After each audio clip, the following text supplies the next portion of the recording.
ఓం నమస్తే. నేను doctor Venkata Chaganti, president, university of applied Vedic sciences. ఈరోజు మనతో అనిల్, మన యూనివర్సిటీ స్టూడెంట్. ఆయన నాకు ఒక వీడియో పంపించాడు. సో ఆ విషయం మాట్లాడడానికి ఈ యొక్క వీడియో చేస్తున్నాము. నమస్తే అనిల్. ఓం మహో అర్ణ సరస్వతి ప్రచేతయతి కేతునా ధియో విశ్వాభిరాజతి.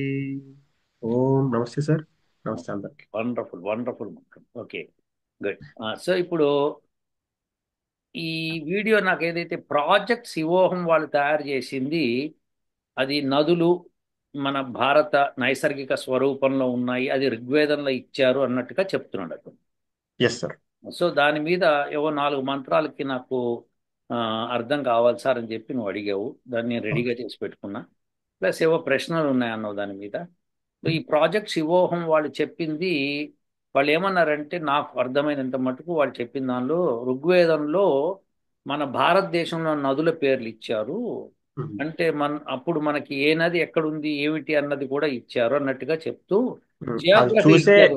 అవి చూసే మన ఋషులు రాశారు అన్నట్టు కూడా ఆ, చెప్పారు. అవి చూసి మన ఋషులు రాశారన్నట్టుగా చెప్తున్నాడు ఆయన. ప్లస్ 6,000 సంవత్సరాలు 10,000 సంవత్సరాలు ఏదో చెప్పుకొస్తున్న టైం లైన్. సో అది ఆయన చెప్తున్న నాకు అర్థమైనంత. దీనిలో ఏం ప్రశ్నలు ఉన్నాయో నువ్వు you can start asking me. First ఋగ్వేదంలో జియోగ్రఫీకి సంబంధించింది ఏదో ఉంటుందా సార్? భారతదేశమే కాదు, ఏ దేశం సంబంధించిన జియోగ్రఫీ ఉంటుందా?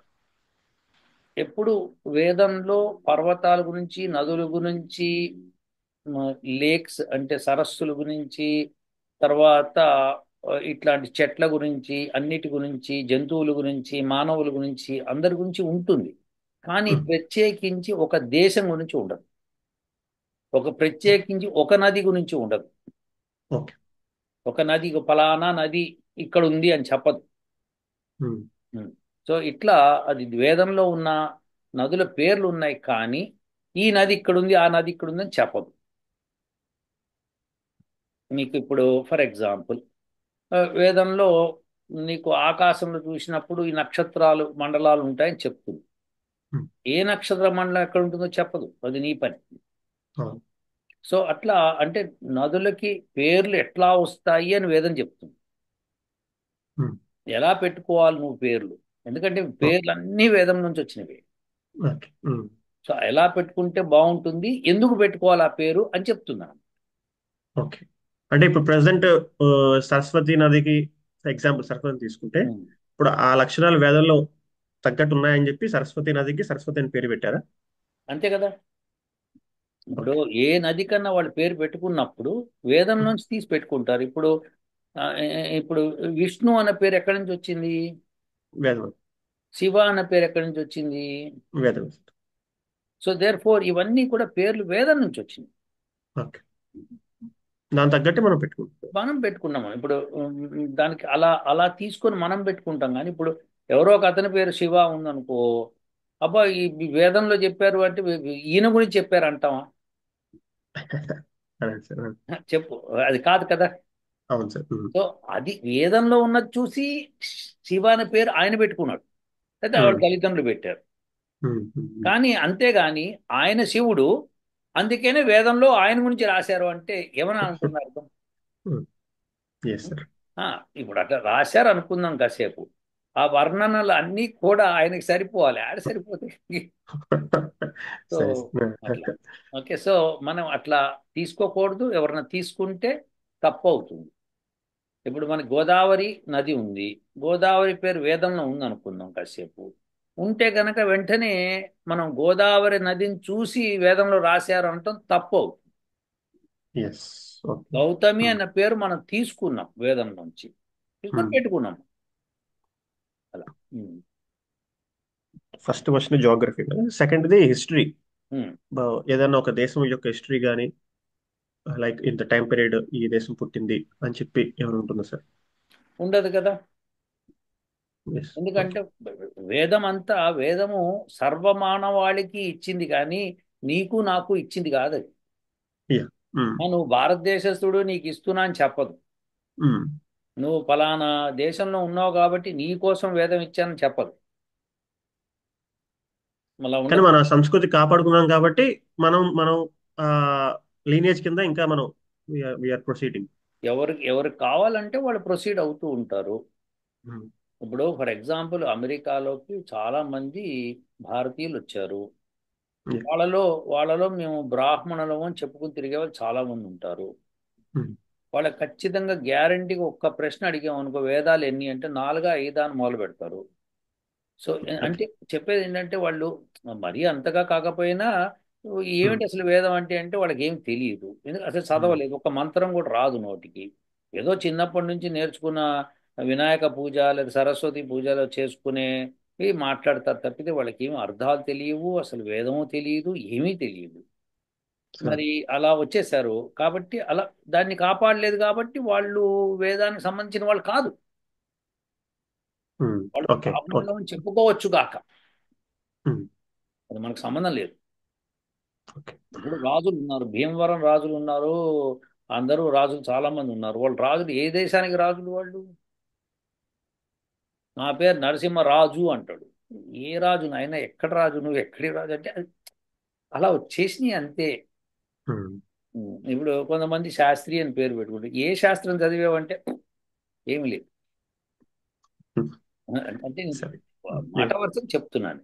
ఏ సో అలా మనము అటు వంశపారంపర్యంగా వచ్చేసింది, ఆ పేరు అట్లా వచ్చేసింది, పెట్టుకుని వెళ్ళిపోతున్నాం మనం.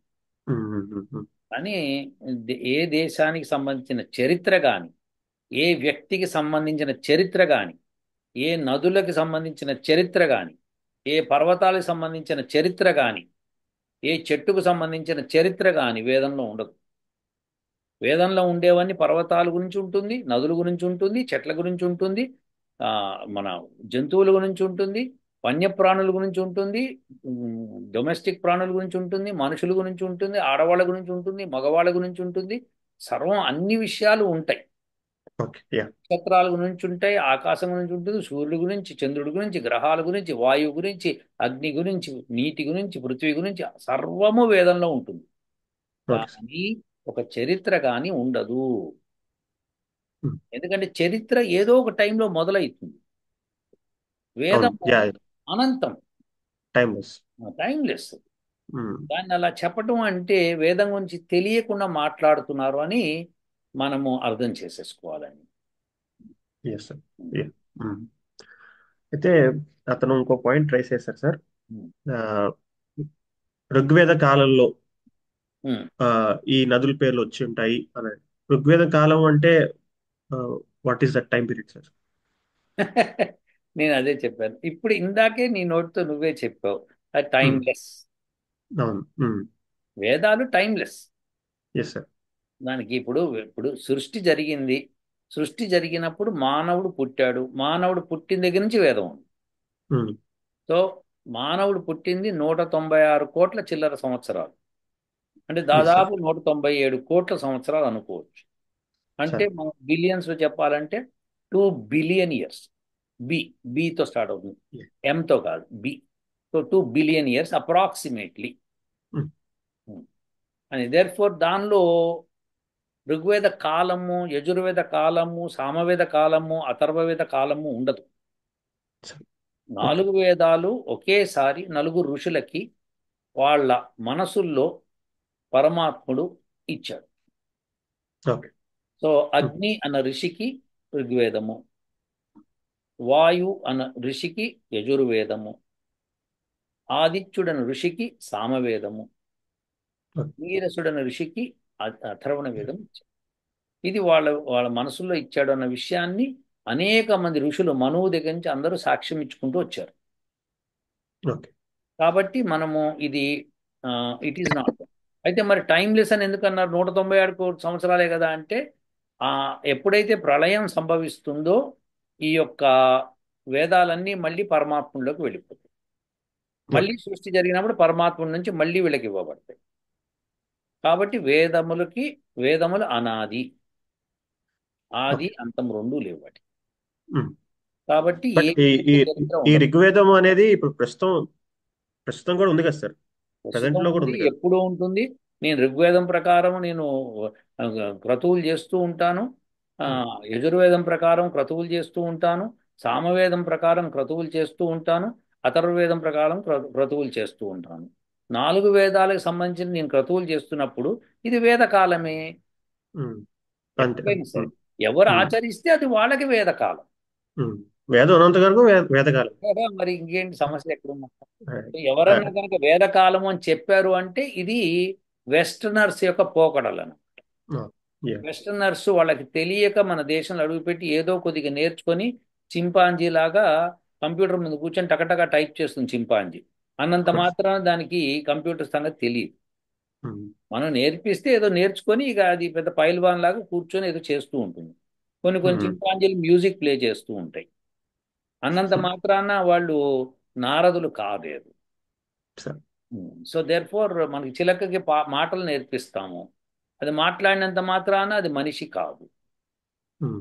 సో ఉమ్. అలానే ఈ వెస్టర్నర్స్ కొంతమంది మన దేశానికి భారతదేశానికి వచ్చినప్పుడు వాళ్ళు కొంత నేర్చుకొని అవగాహన చేసుకొని ఎందుకు వేదం ఇంత గొప్పది అని తెలుసుకునే ప్రయత్నంలో వాళ్ళు ఏం చేశారు, వీళ్ళు ఇంత గొప్పవాళ్ళని చెప్పుకుంటే మనం అంతా బడివేగాళ్ళం అయిపోతాము, మనకి అసలు ఎందుకు పనికి రాకుండా పోతాం, మనకి సిగ్గు లేకుండా పోతుందని చెప్పి వాళ్ళు వేదం ఇప్పుడు పుట్టింది అప్పుడు పుట్టింది అని నకరాలు చేయడం మొదలుపెట్టారు. వాళ్ళు ఒక హిస్టరీ బుక్ గా చూస్తున్నారు వాళ్ళు. అలానే మనల్ని వాళ్ళు అట్లా చూపించేలా ట్రీట్ చేస్తారు. చేయకపోతే మన భారతదేశం చాలా గొప్పదైపోలా. వాళ్ళకు కొనుక్కుండదు. Very simple thing. ఇప్పుడు ఇప్పుడు చెప్తా చూడు, దీనికి ఎగ్జాంపుల్ చెప్తా. మలేరియాకి మందు ఎవరు కనిపెట్టారో ఒక ఒక మనిషి ఉన్నాడు కదా, ఉమ్. ఆ డాక్టర్. ఆయన ఎట్లా కనిపెట్టాడో తెలుసా నీకు? ఉమ్. కొంతమంది ట్రైబల్ పీపుల్ చెట్టు బెరడు నుంచి మందు తీసి వాళ్ళు అది దోమల కాటుకి విరుద్ధంగా దాన్ని ఉపయోగించారు. అది చూసి ఆ బెరడులో ఏముంది కెమికల్ కాంపోజిషన్ తెలుసుకొని దానికి మందు తయారు చేశారు. ఓకే. ఇప్పుడు అతను గొప్ప, ఆ ట్రైబల్ పీపుల్ గొప్ప? ట్రైబల్. మరి ఇప్పుడు విశేషం ఏంటంటే నేను మార్కెటింగ్ ఎలా చేసుకుంటున్నాను అన్న దాని మీద ఉంటుంది అని. మార్కెటింగ్ ఎవడు చేస్తాడో వాడు గొప్పోడైపోయి కూర్చుంటున్నాడు. నిజమే నిజమే. మీడియాలో ఎంత ప్రచారం జరిగితే, ఇప్పుడు భారతదేశము మొన్న పహల్గామ్ అటాక్ తర్వాత వాళ్ళు చాలా సునిశితంగా కొట్టిపారేశారు ఎనిమిస్, కానీ ప్రచారం చేసుకోలేదు. అదే పాకిస్తాన్ ఏం చేసింది, విపరీతంగా ప్రచారం చేసుకుంది. వాళ్ళ మునీర్ అన్నవాడిని ఫీల్డ్ మార్షల్ చేసి కూర్చోబెట్టి. అసలు ఫీల్డ్ మార్షల్ అంటే ఎవడు? యుద్ధంలో గెలిచిన వాడు, యుద్ధం చేసి ఎనిమీస్ని లొంగ తీసుకున్న తర్వాత అతనికి ఫీల్డ్ మార్షల్ ఇస్తారు. మన అవును జనరల్ మానెక్షా ఆయనకు అలానే ఇచ్చారు కదా. అవును. శ్యామ్ మానేక్ షేక్ ఇచ్చారు. ఆ, మరి సో ఆయనకి అది బిరుదు, ఎవరికైనా ఫీల్డ్ మార్షల్ అని బిరుదు అట్లా వస్తుంది. అది మరి మునీర్కి ఫీల్డ్ మార్షల్ ఎందుకు ఇచ్చారు? మన భారతదేశంలో ఏ సైనికుడు లొంగేడు కనుక. నిజమే. అంటే ఏంటి? ప్రచారం ఎవడు గొప్పగా ప్రచారం. చేసుకుంటాడో వాడే. ఉమ్. తెల్లారుజామున వాళ్ళిద్దరు రాజీకి వస్తున్నారని తెలిసి మా ట్రంప్ గారు ఏం చెప్పారు, నేను రాజీ చేయించేసిన అయిపోయింది, ఇద్దరు బస్, ఉమ్. నీకు హైదరాబాద్కి వెళ్ళు. హైదరాబాద్లో ఈ జనాలు ఉంటారు ఎవరంటే దార్కారీలు అంటారు వీళ్ళు. ఉమ్. అంబర్పేట్ దార్కారి, అమీర్పేట్ దార్కారి ఇద్దరు కొట్టుకుంటున్నారు అనుకో, మధ్యలో చాదరగఢ్ దార్కారి వస్తాడు. వాళ్ళిద్దరూ ఆల్రెడీ రాజీ అయిపోయి కొట్టుకొని రాజీకి వచ్చేస్తారు, వెళ్ళిపోతారు. వీడు వచ్చి అందరికి చెప్పుకుంటాడు, నేను వెళ్ళినారా భయ్ దార్కారిని, వాళ్ళకి చెప్పినారా భయ్ ఇంటలేదు, ఒకటి ఒక డప్పగా ఒకటి వేసినా వీడికి ఒకటి వేసినా ఇద్దరు పక్కకి వెళ్ళిపోయినారు వాడు చెప్పేసుకుంటాడు. నీకు ఇది హైదరాబాద్లో ఇది ఒక పెద్ద జోక్. దార్కార్లు అనమాట. మీకు సినిమాల్లో కూడా చూసిండవు, ఏ అరే అవునవును సార్. ఫస్ట్ కొట్టుకోం ఫస్ట్ కాంప్రమైజ్కి వస్తాం రా భయ్ చెప్తారు. సో ఈ అవును. దార్కార్తనమే ట్రంప్ కూడా చూపించాడు. ఉమ్. కానీ నిజంగా ఎంత సత్యమో ఏమిటన్నా తర్వాత సంగతి, ఆయన ఉమ్. చేసి ఉండొచ్చు కాక ఎంతో కొంత. కానీ ఉమ్. ఇలా ప్రచారం చేసుకుంటేనే అది ప్రజల్లోకి వెళ్తోంది, లేకపోతే వెళ్ళటలేదు. భారతీయులు బ్రాహ్మణులు ఏం చేశారు, వాళ్ళు ఎప్పుడు ప్రచారం చేసుకోలేదు. మేబీ అవసరం రాలేదేమో. అవసరం లేదు కూడాను. ఎస్. ఎదవలేదు ఈ వెస్టర్నర్స్, వాళ్ళకి కొద్దిగా ఆయుధాలతో వచ్చారు, మన రాజులు కొద్దిగా వీక్ అయ్యారు, దాంతో వాళ్ళు దెబ్బ కొట్టి వెళ్ళిపోయారు, దోచేసుకున్నారు వెళ్ళిపోయారు. మన వాళ్ళందరినీ బూడిద చేసి పెట్టేశారు. ఎవ్వడికి ఏం తెలియకుండా వాళ్ళకి వీడికి వీడికి వాడికి కొట్లాట పెట్టేసి కులాల కింద విభజించేసేసి ప్రాంతాల కింద విభజించేసేసి వెళ్ళిపోయారు. ఇప్పుడు నువ్వు ఫర్ ఎగ్జాంపుల్ లెట్సే నువ్వు గౌతమిపుత్ర శాతకర్ణి ఉన్నాడు, ఆయన ఆంధ్ర నుంచి పరిపాలించాడు. ఎక్కడి దాకా పరిపాలించాడు? అటు గుజరాత్, ఇటు ఢిల్లీ, పైన కాశ్మీర్ దాకా, ఇటు ఇటు మొత్తం బెంగాల్ అని పరిపాలించాడు. అవును సార్. ఆయన ఉన్నన్నాళ్ళు ఆయన దానికి అందరికీ అక్కడేమో తెలుగు రాదు. అవును. మరి ఇది పరిపాలించాడు. అట్లనే ఈ మన ఎవరు మన చోళులు. తోలుడు అటు చోళులు కాదు. కంబోడియా దాకా వెళ్ళారు. ఇట్లా ఇప్పుడు మన ఆంధ్ర నుంచి, అటు ఒరిస్సా నుంచి, వెస్ట్ బెంగాల్ నుంచి, అటు బర్మా, అటు థాయిలాండ్ దాకా వెళ్ళిపోయారు వాళ్ళు. ఉమ్. వాళ్ళు సముద్రాల్లో కూడా వెళ్ళి అక్కడ యుద్ధాలు చేసి వచ్చారు. అవును సార్. పాండ్యులు, చోళులు, మరి వీళ్ళందరూ చేశారు మరి. సో వాళ్ళు ఏ భాష ఉందని చెప్పి. అవును. సో మొత్తానికి ఏంటంటే నేను చెప్పదలుచుకుంది ఏంటంటే వీళ్ళకి వెస్టర్నర్స్ చెప్పేది కాదు, వేదాన్ని చూడండి. వేదంలో ఎక్కడన్నా మేము ఫలానా ఆర్యులం ఇక్కడి నుంచి వచ్చాం, అక్కడి నుంచి వచ్చామని ఏమైనా ఉందా? ఒక్క మంత్రం అన్నా ఉందా? లేదు. లేనప్పుడు నువ్వు ఊరికే డబ్బు కొట్టేసేసి ఋగ్వేద కాలం ఒకటి, యజుర్వేద కాలం ఒకటి నువ్వు చెప్తే ఎట్ట కుదురుతుంది? కాబట్టి తప్పది. ఇంకా అతను కొన్ని మంత్రాస్ రిఫరెన్స్ గా చూపించి, యా నాకు ఇదిగో చెప్పారు. ఆ, ఆ, మన ఇండియాలో ఉన్న రివర్ నేమ్స్ ఇవన్నీ ఇక్కడి నుంచి తీసినారని చెప్పి చెప్తున్నారు సార్. అదే ఇందాక నేను చెప్పాను కదా, రివర్స్ కి పేర్లు మనం వేదం నుంచి చూసి పెట్టుకున్నాం. అవునవును. అంతేగాని రివర్ ఉంది కదా అని వేదంలోకి రాలేదు. యా. శివ అన్న పేరు ఎవరికన్నా ఉంది అంటే అది వేదంలోంచి ఉన్న పేరు. అంతేకాని వాడి మూలంగా వేదానికి పేరు రాలేదు. కొంచెం ఆ మంత్రాలు ఎక్స్ప్లెయిన్ చేస్తారు. యా, చేస్తాను, నేను చూపిస్తాను. నేను చెప్పావు, నాకు ఇచ్చావు నంబర్లు, నేను తీసి పెట్టాను. Let me show you that.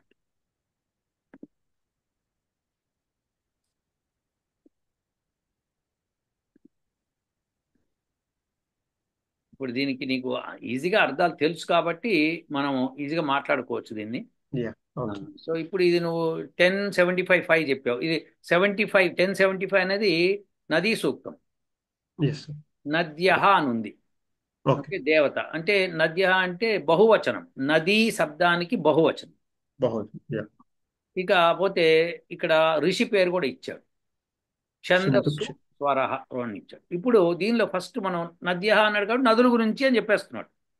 Yes sir. చెప్పిన తర్వాత సింధు, సింధు క్షిత్రేయై మేధ అంటే ఇక్కడ అసలు ఏమిటి దాని అర్థం ఏంటో చూద్దాం ఒకసారి. సింధు అన్నది సముద్రం పుంలింగం అయితే, అవును సార్. సింధు అంటే స్త్రీలింగం అంటే నది అని అర్థం. అది. ఓకే. సో నెక్స్ట్ సింధుక్షిత్ అంటే ఋషి పేరు ఇది. దానికి రయ అంటే ఐశ్వర్యమును కోరుట, దాన్ని కలిపితే అప్పుడు నీకు ఈ పదం వస్తుంది, సింధుక్షిత్రేయ వస్తుంది. మేధః, మేధః అంటే ఏమిటి? ఒక ఇక్కడ క్రతు. నెయ్యితో అగ్నికి ఆహుతించేవారు యజ్ఞము అని అర్థం. క్రతు, ఓకే. పవిత్రశీల, పవిత్ర, రతంతర సామ, సామాలో రతంతర సామ, ఆ సామ, ఈ సామ, రకరకాల సామాలు ఉంటాయి సామవేదంలో పాటలు ఎలా ఎలా పాడాలనేది. సో ఇది రతంతర సామతో చేయాలి. అయితే దీనిలో ఒక పెద్ద రహస్యం ఉంది. ఆ రహస్యం నేను చెప్తాను. ఫస్ట్ ఆఫ్ ఆల్ ఇది ఇప్పుడు నీకు అర్థమైందా దీన్ని బట్టి ఋషి పేరు ఎందుకు ఇలా వచ్చిందో?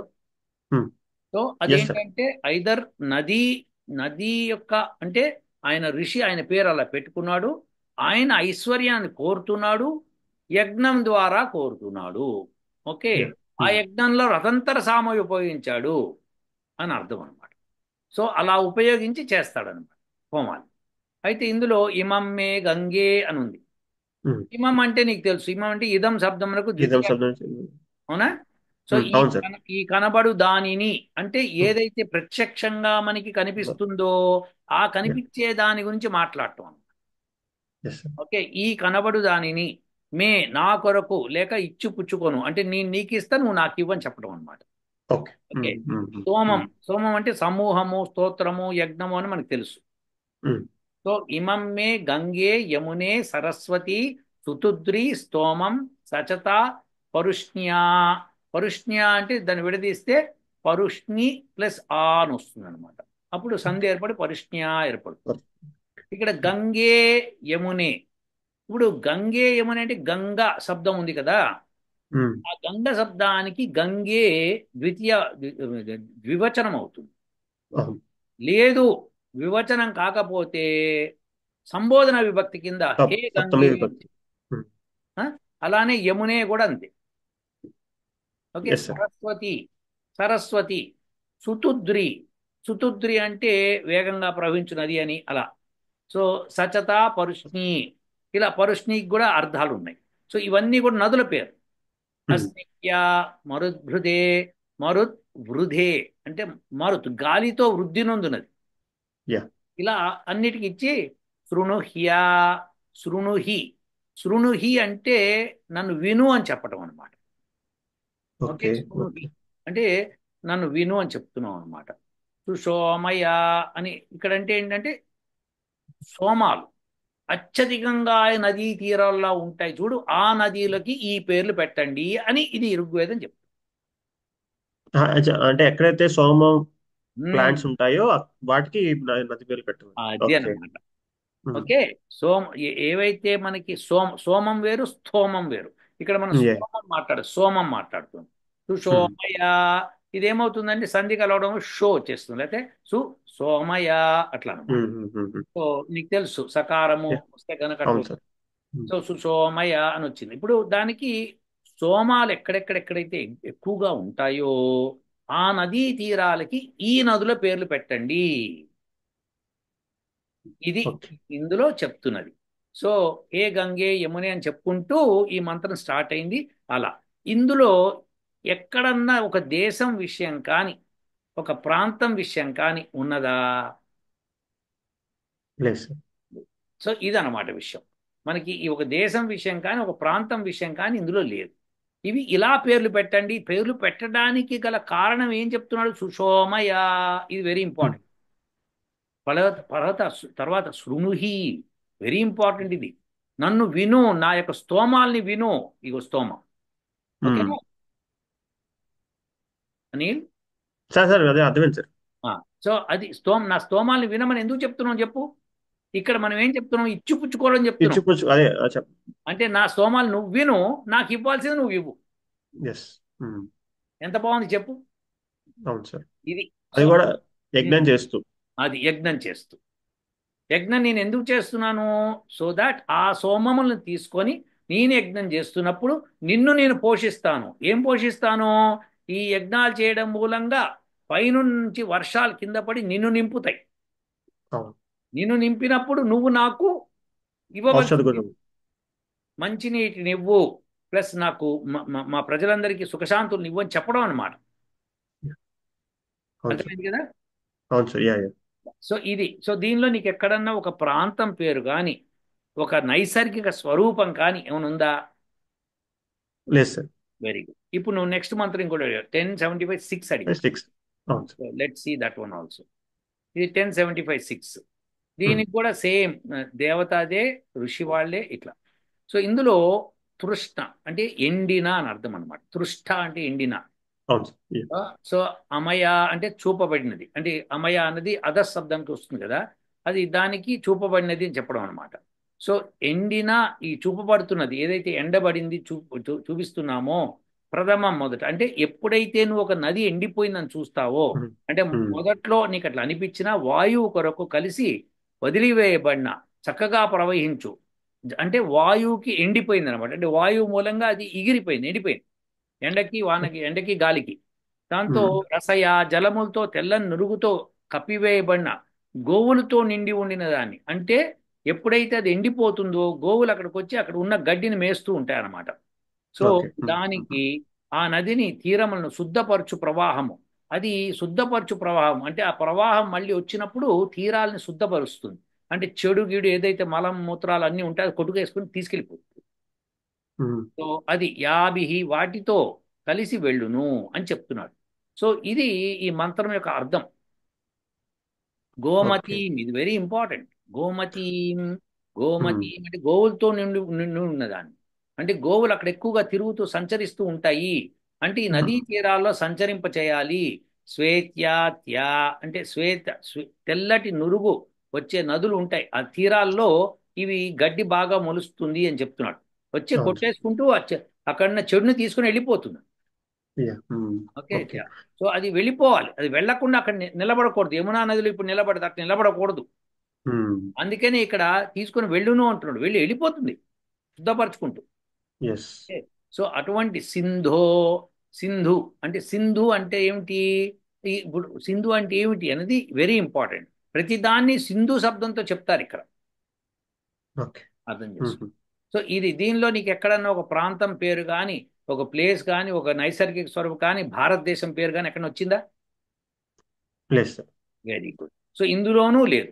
సో మరి దీని యా. రిఫరెన్స్గా ఎలా చెప్పాను అది సరే. నెక్స్ట్ 10.75.7 కూడా చెప్తాను. ఇది ఈ ఈ మంత్రంలో ఇక్కడ భరతే అని వచ్చింది. ఓకే. సో అది ఓకే. చూసి భారతదేశం అనేసుకున్నాడే ఓ పెద్ద మనిషి. ఎందుకంటే భరతే అంటే భ్రూ ధాతు నుంచి వస్తుంది. అంటే భరించుట, వహించుట, పోషించుట అనే అర్థాలు వచ్చి భరతి, భరతే, బిభర్త, బిభృతే ఇలాంటి క్రియాపదాలు వాడతాం దాన్ని. షూర్. సో భరతే అంటే ఏంటి? నింపడం అన్నమాట. ఓకే. ఒకటి నెంబర్ వన్. బాగుందండి, నింపడం బాగానే ఉంది. మా నదులను కూడా నింపచ్చు కదా, భారతదేశం నదులు కూడా నింపుతారు కదా అంటే మళ్ళీ అది తప్పు. అందుకని ఇక్కడ రజాంసి అని ఇచ్చాడు. రజాంసి అంటే ఏంటి? అంతరిక్షంలో అన్నమాట. Of course. ఈ నది రజయా అంతరిక్షం సార్. గురించి మాట్లాడుతున్నాడు, అంటే మేఘాల గురించి. అందుకని ఓకే. ఏని, తెల్లని, రుజుగామిని, తిన్నగా స్ట్రైట్ లైన్ లో వెళ్తూ ఉంటుంది. ఎప్పుడు మేఘాలు నువ్వు వంకర టింకర్లు తిరిగి వెళ్ళడం చూడవు. అవును సార్. యా. రుజుగామిని తిన్నగా స్ట్రైట్ లైన్ లో వెళ్తుంది. నువ్వు కావాలంటే ఏదన్నా శాటిలైట్ పెట్టి ట్రాక్ చేయి. Okay. Okay. Yeah, yeah. Of తర్వాత కోర్స్. గాలికి పక్క జరగచ్చేమో కానీ దాని వెళ్ళే మార్గం స్ట్రైట్. తర్వాత రుసతి, ప్రకాశవంతమగు, తెల్లని ప్రకాశవంతమగు, వృద్ధి నొందుచు, వేగవంతములైన జలములను నింపును అంతరిక్షమును అని చెప్పుకొస్తున్నది. అర్థమైంది ఓకే. కదా? Are you clear now about these mantras? Yes sir. నేను ఇంకా రెండు మంత్రాలు ఇచ్చా, అవి కూడా చెప్తా. ఫస్ట్, నదీ సూక్తంలో ఉన్న దానిలో ఎక్కడ ఒక నైసర్గిక స్వరూపం కానీ, భారతదేశం అని కానీ పేర్లు ఉండవు. భారతే శబ్దం చూసి ఇక భారతదేశం అనుకుంటే ఇక వాళ్ళ సంస్కృతం ఎంత బాగుందో మనకు అర్థమైపోతుంది. పైగా అతను చెప్ ఇప్పుడు ఈ మంత్రాల్లో అతను అనుకున్నట్టు పేర్లో ఉన్నట్టు అనుకుంటే గనక ఇవన్నీ నార్త్ ఇండియాలో ఉన్నాయి సార్. మళ్ళీ ఆరియన్ ద్రావిడన్ థియరీకి మళ్ళీ ఒక లీడ్ ఇచ్చినట్టు ఉంటుంది ఇవన్నీ. ఒక అతను ఈ గమ్మత్ ఏంటి, అన్ని నదుల పేర్లు లేవు ఇక్కడ. లేవు. ఇప్పుడు ఇప్పుడు వేదంలో కృష్ణా ఉన్న నదులన్నీ గోదావరి లేవు. మనవి ఉమ్. మనకి రెండు పైగా కృష్ణా గోదావరి లేదు. ఈ సూక్తంలో ఒక మంత్రంలో క్లియర్ గా చెప్తాడు, అతివేగవంతమైంది దాని పేరు ఇది అని చెప్తాడు. ఈయనేమో సట్లెజ్ రివర్ అతివేగవంతమైంది అన్నాడు, ఉమ్, కానీ తప్పు. గంగా ఈ second fastest river in the world. Okay. Um, first one is Amazon. Okay. Fastest అంటే ఇక్కడ ఏంటంటే అతి ఎక్కువ క్వాంటిటీ ఆఫ్ వాటర్ ని ట్రాన్స్పోర్ట్ చేయటము అని అర్థం అన్నమాట. ఓకే. ఇది దీని మీనింగ్ ఇప్పుడు నేను చెప్పేది. సో దానిలో ఒక ఉమ్, మంత్రంలో అట్లా వస్తుంది అనమాట. ఎక్కువ నీటిని తీసుకెళ్లేది అని చెప్తాడు. అతి ఎక్కువగా తీసుకెళ్లేది Amazon, next is Ganga. Okay. కాబట్టి ఆ రకంగా చూస్తే మనకేంటి ఇప్పుడు నేను ఇట్లా చూస్తున్నాను, అబ్బా ఇది ఎంత వేగంగా ప్రవహిస్తుందని నేను దీనికి ఒక పేరు పెట్టాను, ఈ వేదం నుంచి తీసి తుతుద్రి అని పేరు పెట్టాను. ఉమ్, తర్వాత నేను ఇంకో ప్రాంతంకి వెళ్ళాను, అక్కడ ఇంకా వేగంగా వెళ్తోంది. అర్రే క్యాన్సల్ రా భయ్య, అది సుతుద్రి కాదు ఇది సుతుద్రి అంట. ఉమ్, అలా మానవుడికి ఇప్పుడు న్యాచురల్ గా భ్రమ ఆఫ్ కలుగుతుంది. కోర్స్. ఉమ్, నా పక్కన వెళ్తున్నది సుతుద్రి కాబట్టి నేను వేగంగా పరిగెడతాను, నేను సుతుద్రి అని పెట్టుకుంటారా భయ్. నీకు అక్కడ ఉందనుకో, నువ్వు సుతుత్రి పెట్టుకో, సుతుత్రి ఏ, సుతుత్రి బి, లేకపోతే ఉమ్, సుతుత్రి 1, సుతుత్రి 2. అవునా కదా? అవును సార్. ఉమ్, ఇప్పుడు గౌతమి, ఇప్పుడు గోదావరిని దక్షిణ గంగా అంటాం మనం. అవును. ఎందుకు? గంగ లాంటిదని చెప్తాం, అంత పవిత్రమైందని చెప్పుకొస్తాం. ఎస్. మేబీ దక్షిణ భారతంలో గంగలాగే ఎక్కువ క్వాంటిటీని గోదావరి తీసుకెళ్ళచ్చు. Something like that. ఏదైతే అది దానికి ఆ పేరు. యా. అంతేగాని దానికి ఇప్పుడు ఇంకొక విషయం చెప్తా చూడు. ఇప్పుడు ఈయనకి స్ట్రైకింగ్ రిజల్ట్ ఒకటి చెప్పాలి ఈ ప్రాజెక్ట్ శివోహం వాళ్ళకి. గంగ ఎప్పుడు భూమి మీదకి వచ్చింది నాయన? అప్పుడు ఐ మీన్ వాళ్ళందరూ స్టోరీ మర్చిపోయారు. ఎస్, వాళ్ళు సముద్రం నీళ్లు తాగుతున్నప్పుడు ఎస్. అవసరం పడింది. భగీరథుడు. భగీరథుడు. యా. భగీరథుడు తీసుకొస్తాడు. అందుకే గంగకి భాగీరథి అని పేరుంది. అవును సార్. ఉమ్, సో భగీరథుడు గంగని నేల మీద తీసుకొస్తాడు, పెద్ద తపస్సు చేసి, అవును. నానా హంగామా చేసి. మరి ఆయన పూర్వీకులు మనుషులు ఉన్నారు కదా, ఆయన పూర్వీకులు ఉన్నప్పుడు వేదం ఉండింది కదా, ఎందుకంటే ఆయన పూర్వీకుడు మనువు. ఉమ్. మనువు వేదం నుంచే తీసి చెప్పాడు విషయాలు. అవును సార్. అవును సార్. సో అంటే మనువుకు వేదం తెలిసినప్పుడు ఆ వేదంలో మరి మరి ఇప్పుడు నదుల పేర్లు ఉన్నాయి కదా. ఉన్నాయి సార్. అంత ముందే గంగ ఉంది కదా మరి. సో ఇప్పుడు ఏంటంటే ఈయన చూసాడు అతి వేగంగా వచ్చింది రాబోయి దీన్ని గంగాని పెట్టేద్దాం అని కూడా పెట్టేసుకున్నారు. సో వీళ్ళందరికీ ఏంటంటే అర్థం కాని విషయం ఏంటంటే వీళ్ళకి వేదము అంటే ఎవడో ఋషులు రాసుకున్నారు కూర్చొని, గొర్రెను చూసి మేకను చూసి ఏనుగును చూసి రాసుకున్నారు అనుకుంటున్నారు. లేదురా బాబు అది ఉల్టా. వేదంలో ఉన్నది చూసి వీటికి పేర్లు పెట్టారు. ఉమ్. ఇది విషయం. సో వీఆర్ ఇప్పటికీ క్లియర్ మీరు అబౌట్ దిస్. చాలాసార్లు చెప్పారు సార్ ఇది. కాకపోతే ఆ, ఆ, ప్రాజెక్ట్ సింహం లాంటి వాళ్ళు వస్తూనే ఉన్నారు ఇంకా.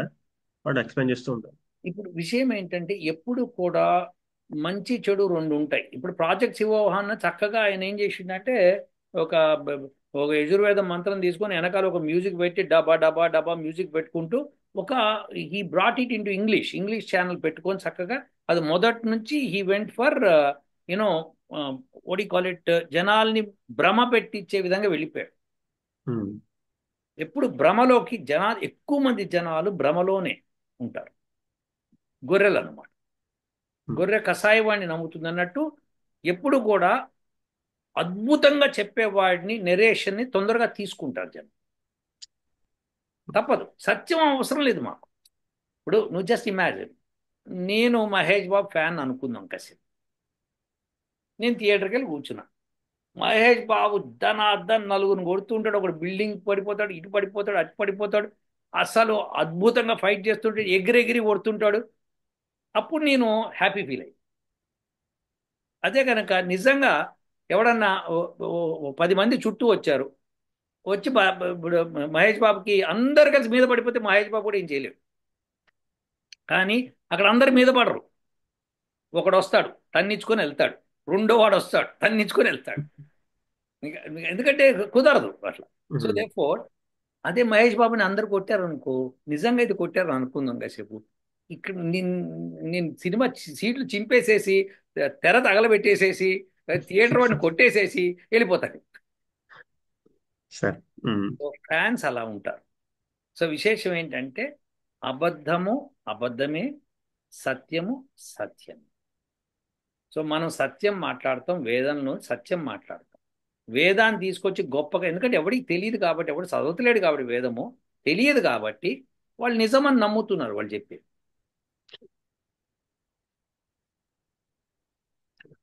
దిస్ ద పాయింట్ అండి. ఓకే.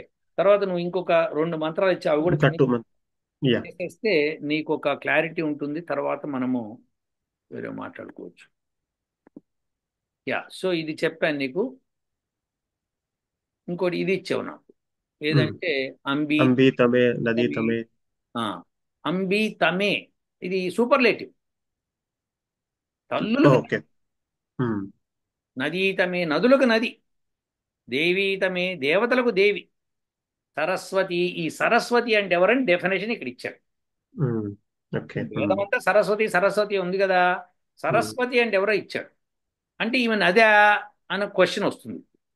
అయితే పైన అనుష్టుప్ ఛందస్సు వచ్చినప్పుడు అంతరిక్షం గురించి. ఎగ్జాక్ట్లీ, చాలా బాగా చెప్పావు. ఇది అంతరిక్షంలో ఉన్న సరస్వతి. యా. గుడ్. తర్వాత అప్రశస్త అంటే ప్రశస్తము కానివారు, ఇవ లాగా స్మి ఉన్నాము. ఓకే, మేమంతా ప్రశస్తం కానివాళ్ళలాగా ఉన్నాం. ఓకే. ప్రసిద్ధి అంబ తల్లి, నహ మమ్ములను కృది చేయునుగాక. ఎవరు చేస్తారు ప్రశస్తంగా, ఎవరు చేస్తారయ్యా నీళ్ళు? ఇప్పుడు నదిలో నీళ్లు మన ప్రశస్తం చేయవు. ఏ నది చేస్తుంది? మహో అర్ణః సరస్వతి. సరస్వతి. మొదలుపెట్టావు మంత్రాన్ని. అవును సార్. మహో అర్ణః సరస్వతి. సో ఆ సరస్వతి అంటే వాక్కు. మహో అర్ణః అంటే ఏంటంటే దానికి అనంతమైన పదాలు ఉన్నాయి. అనంతమైన పదాలు కలిగిన సరస్వతి తల్లులకు తల్లి, అంటే తల్లి మాట నేర్పిస్తుంది మనకి. అవును సార్. దేవతలకి దేవత అంటే మనకి కోరిన కోరికలు తీరుస్తుంది. నదులకు నది, దాహం తీరుస్తుంది. సో ఎటువంటి దాహమైనా తీర్చేస్తుంది అటువంటి తల్లి. ఆమె సరస్వతి. సరస్వతి డెఫినేషన్ ఇక్కడ ఇచ్చాడు. ఎస్. ఇక్కడ కూడా ఎక్కడ మనకి భారతదేశం కానీ ఏం రాలేదు. ఉమ్, ఉమ్, ఉమ్. సో అమ్మా, అతను మేము ఏమంటాడంటే అప్రశస్తంగా ఉన్నాము, మాకు మాకు ప్రశస్తి లేదు, ప్రసిద్ధి అవ్వట్లేదు, మేము మమ్మల్ని ప్రసిద్ధులుగా వృద్ధి చేయము అని వేదవాక్కుని కోరుకుంటున్న మంత్రం ఇది. Yes sir. నీకు అక్కడ దేవత పేరు చూసావా నువ్వు? దేవత ఇస్ వెరీ ఇంపార్టెంట్. సరస్వతి ఋషి ఏమో గృస్తమద. సరస్వతి, నీకు ఇప్పుడు అది మొత్తం సరస్వతి గురించి చెప్తున్నాడు. సరే, ఇంకొక మంత్రం. నెక్స్ట్ మంత్రం ఇది అడిగావు, 736:6. Yes sir. ఇందులో కూడా ఇందులో దేవత ఎవరు? విశ్వేదేవ ఋషి వశిష్ఠ. సో ఇందులో సప్తది అంటే ఏడవది. ఓకే, పయస నీటితో లేక తాగబడిన దాంతో, ఆయత్ ఎవరిని, శాకం కూడా, యశసహ కీర్తి, ఆ, వావసానహ కోరుకున్న విద్వాంసురాళ్ళు. ఇది ఫీమేల్ అనమాట. నా ఇప్పుడు ఇప్పుడు నీకు వావసానాహ వచ్చింది ఇక్కడ, నహ కాకుండా నాహ వచ్చింది. దీర్ఘం వచ్చి వస్తే కనుక అది స్త్రీలింగం వచ్చి, పుల్లింగం కూడా స్త్రీలింగమే. కావచ్చు, కానీ ఇక్కడ స్త్రీలింగం. పిప్యానాహ వర్ధమానాహ అని అర్థం అనమాట. So Yeah. ఇక్కడ కూడా మనకి ఏంటంటే, ఎవరైతే స్త్రీలు కోరుకుంటున్నారో ఆ సప్తది ఏడవదైనా సరస్వతీదేవిని, ఆ ఏడోది ఏమిటి అంటే మిగతా మంత్రాలు చూస్తే మనకి స్పష్టత వస్తుంది. ఓకే. ఓకే, సో ఇవి మంత్రాలు నువ్వు అడిగిన వాటిలో. ఇక్కడ ఎక్కడ కూడా భారతదేశం అని కానీ, ఒక ప్రదేశం అని కానీ, సరస్వతి నది ఈస్ట్ నుంచి వెస్ట్కు ఫ్లో అవుతుందని కానీ ఎక్కడ లేదు. Yes sir. అంటే వీళ్ళు ఆ మ్యాప్ చేసుకుని ఆ మ్యాప్ వీళ్ళు ఆఫ్ఘనిస్తాన్ నుంచి మొదలు పెట్టుకుని వచ్చారు వీళ్ళు. వీళ్ళు ఏంటంటే they trying to establish that వేదం 3000 ఏళ్ల క్రితం, 4000 ఏళ్ళ క్రితం, 10,000 క్రితం. యాక్చువల్గా వాళ్ళకి వేదం తెలియదు పాపం. తెలియకుండా వాళ్ళు ఏం చేస్తున్నారంటే ఇట్లా రివర్స్లో దాన్ని ప్రొపగేట్ చేసి తప్పు చేస్తున్నారు అని.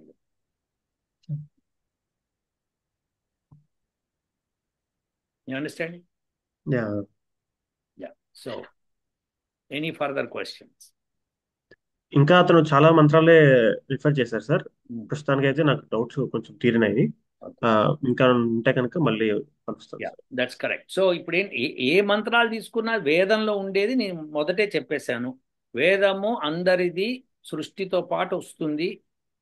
నామకరణం ఎలా చేయాలనడానికే ఉంటుంది. ఏవి ఏ క్రియలు చేయగలవో చెప్పు.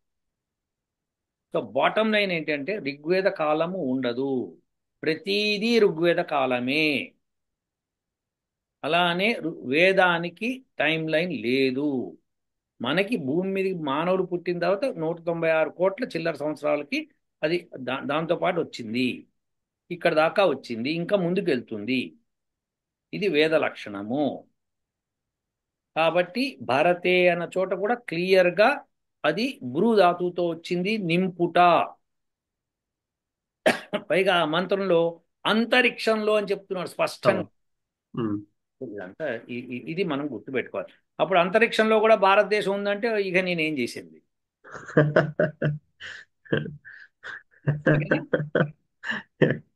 ఓకే. సో ప్రాజెక్ట్ శివోహం వాళ్ళు తప్పు చేస్తున్నారు. సంస్కృతం రాదు, వేద భాష రాదు అంటే నేర్చుకోవాలి వాళ్ళు. నేర్చుకొని చక్కగా తెలుసుకోవాలి, సత్యాలు తెలుసుకోవాలి. ఏదో నేను మొదట్లో మ్యూజిక్ పెట్టాను, ఒక మంత్రం చదివేశానంటే కుదరదు అక్కడ. అది అసత్యము. అలాంటి అసత్య ప్రచారాలు చేయకూడదు. నువ్వెవడో ఒకడెవడో మ్యాక్స్ ముల్లర్ అన్నాడు, వీడు అన్నాడంటే ఓకే, మాకు సంబంధం లేదు. అది వాళ్ళు ఏదన్నా అనుకోవచ్చు, ఎవడన్నా ఏదన్నా అనుకోవచ్చు. కానీ వేదంలో ఇది ఉంది అని చెప్పడం తప్పు కదా. అవును సార్. భారత నైసర్గిక స్వరూపం లేదు అక్కడ అసలు. మనుధర్మ శాస్త్రంలో అడిగారు, మన ఆర్యావర్తనం యొక్క లిమిటేషన్స్ ఏమిటి, ఎక్కడెక్కడ దాకా ఉందంటే ఆయన చెప్పుకొచ్చాడు. ఓకే. అంటే ఆయన మేబీ రాజు కాబట్టి ఆయన ఆయన ఆయన ఆయన రూల్స్ చెప్పాడు, పెట్టుకుంటూ. ఆయన రాజు దానికి. కాబట్టి చెప్పాడు, మన రాజ్యము ఇక్కడి నుంచి ఇక్కడ దాకా, ఇక్కడి నుంచి ఇక్కడ దాకా, పైనుంచి కింద దాకా అని చెప్పి మొత్తం చెప్పుకొచ్చాడు.